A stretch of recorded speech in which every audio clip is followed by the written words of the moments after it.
Hi, to you with Tacitus today, your pushback channel, and thank you for joining this audio live stream. In this essay, I'd like to talk about how victim status and achieving victim status, covering yourself in victim clothing, is now the new way to survive and go places. The old way of hard work, merit, doing well in the exams, getting results, getting merit-based awards and trophies, this sort of thing. No.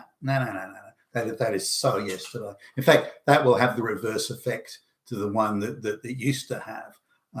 So let me just talk a little bit about that, because there's a few situations come up recently that sort of got me onto this. But say, certainly in my case at least, I was called as a witness to go to court many years ago now. And caught the judge and showing respect to the judge. So I made sure I put on my best suit and shiny shoes, and I was immaculately groomed and well shaved, standing up straight. Yes, Your Honour, and showing respect for our institutions and the like. That I had faith and confidence in, by the way, or back then at least. But today, I was there for a witness, I guess, but I was talking to a lawyer not that long ago. In fact, more than one lawyer that's come up with this, and they were saying they tell their clients, do not go into court well dressed, do not wear a suit, do not stand up straight and have well done hair. Go with older clothes, casual clothes. Wear a baseball hat. Don't shave. Preferably don't get a good night's sleep before, or look pretty down at heel, and that, particularly if you're being accused of something, or if somebody wants to get money from you or anything like that. So as one lawyer specializes in things like disputes over wills, things like that.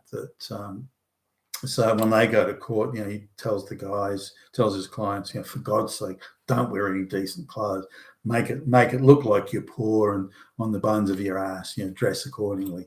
Don't shave for a few days, and so on and so forth. So this idea of going into court. Now, there's one guy who was in court over some sort of dispute with a neighbour about something or other, and the guy was like, pretty well to do, and had recently inherited quite a lot of money as well. He but his lawyer said,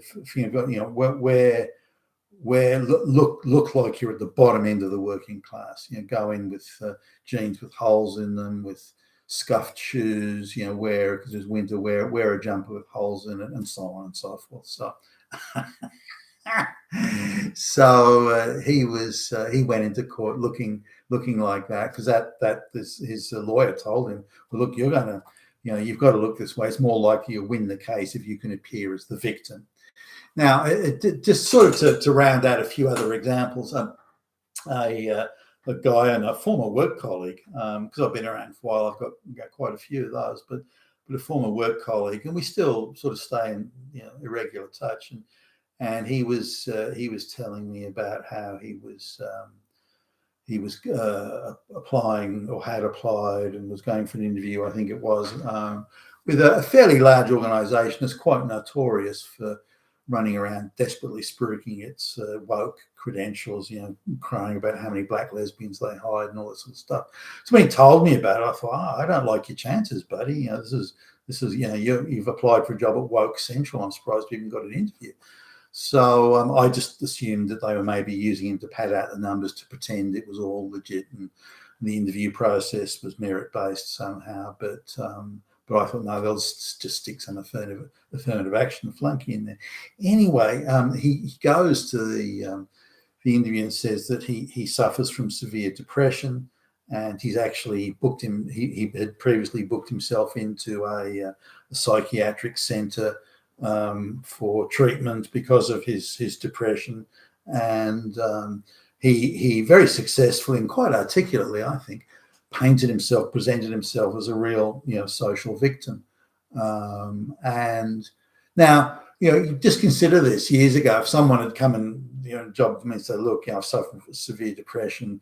I couldn't really do anything. I was so dysfunctional. I had to book myself into a psychiatric centre for treatment. I'm on drugs and like that."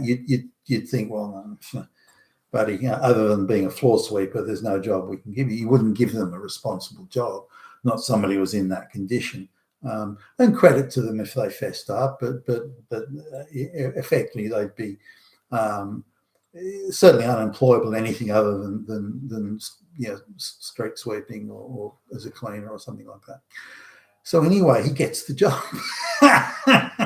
He gets the fucking job, and it's not a bum boy job. It's I don't know, be close on 5 times the average wage. So it's a pretty senior job. So he's told these people that he can barely function because of his depression. He's been getting psychiatric care and he's on these quite heavy drugs to control his depression, and they give him the fucking job. and so he was grinning from ear to ear, and he believes that he only got the job because he successfully portrayed himself as a victim. Now he says if he got, and his view at least, if he'd gone in there talking about, I've meritoriously come first in university engineering, I've meritoriously done this, I built 100 bridges, high achieving, confident, self-assured, straight white male, that he'd have been thrown out of the window. Basically, he wouldn't have got anywhere. I do tend to agree, by the way. Now here's another guy who he's been in and out of drug rehab. Oh, fuck knows how many times. He's a real mess. Actually, quite a nice guy. There's something quite sort of pleasant and folksy and chatty and friendly about him in his manner. So, but he's been. He was done for drug dealing. He's been like a good behaviour bond, so he's got the criminal record, and he's again been in and out of rehab, which is sort of well known, if you like. And then he gets the job. He applies for a job, and I thought he didn't have a snowball's chance. He's telling me about it, and I thought, buddy, you got no chance. And yet he gets the job, and he thinks he really emphasised the fact that he's super dysfunctional. He's a victim. He just can't function in life. He's sort of always in trouble. He succumbs to drugs and alcohol regularly, and he has to go on drying out binges and so on. And they actually give him the job. And there's no way somebody like that you'd hire somebody like that. But that seems to be the status of things, that if you can claim to have victim status, that you're far more likely to be given the job or be given a good behaviour bond in the court rather than a prison sentence, and so on and so forth.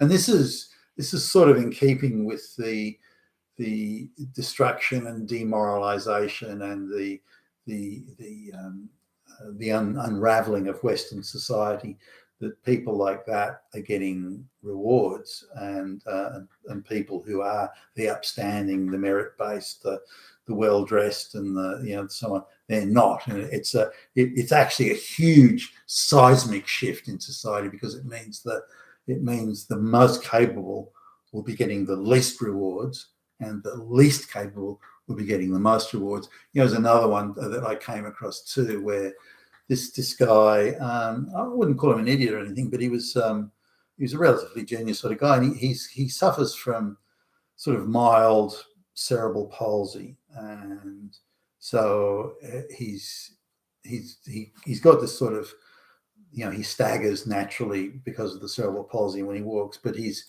sort of developed this rather flamboyant way of walking that kind of conceals the not fully, I can spot it, but it conceals the effect of the cerebral palsy. It just looks like he's got a rather flamboyant sort of way of walking, but and he's also got a very serious case of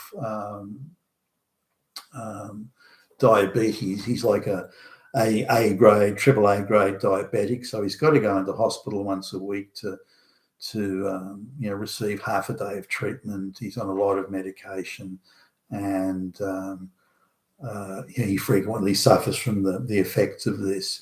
And he was quite open about this. So he turns up at the interview saying, "Oh, by the way, I've got I'm a triple A grade diabetic. I have to go in hospital half a day every week. I frequently have to go into hospital for other treatments related to this. I often have side effects like I temporarily lose my sight and da da da, and so that I'm not able to work during this time." I mean, he gets the job. I mean, who the fuck would hire someone in that condition? Now, some people have explained it to me as follows: that, well, that sort of thing is good because it means you can fire them and get rid of them at any time, because you can say, well, that's it. We gave the guy a chance, but look, we just had no choice. We had to get rid of him. So it gives you an easy, instant way of pulling the trigger on getting rid of the guy at any time you choose. So there's that. Also, you have the concept you can control the guy, because there's no way he's going to, theoretically at least, he's going to get a job that good anywhere else. I don't think that's true. I think the demand for victim people is so great today, social victim people, so great today, that this guy will get a job anywhere. The upstanding guy, the merit-based, hard-working, straight white male, he is now the most unemployable character in the Western world. The victim guy and the victim person, that they are now the most employable on this sort of wider cosmic sense of twisted, perverted social justice. So I think that's sort of where it's at now. We all have to cover ourselves in victim clothing, and that may be the only way to survive. And if you don't do that, you may very well be totally screwed in today's world. You've been with Tacitus today, your Pushback channel, and thank you for listening.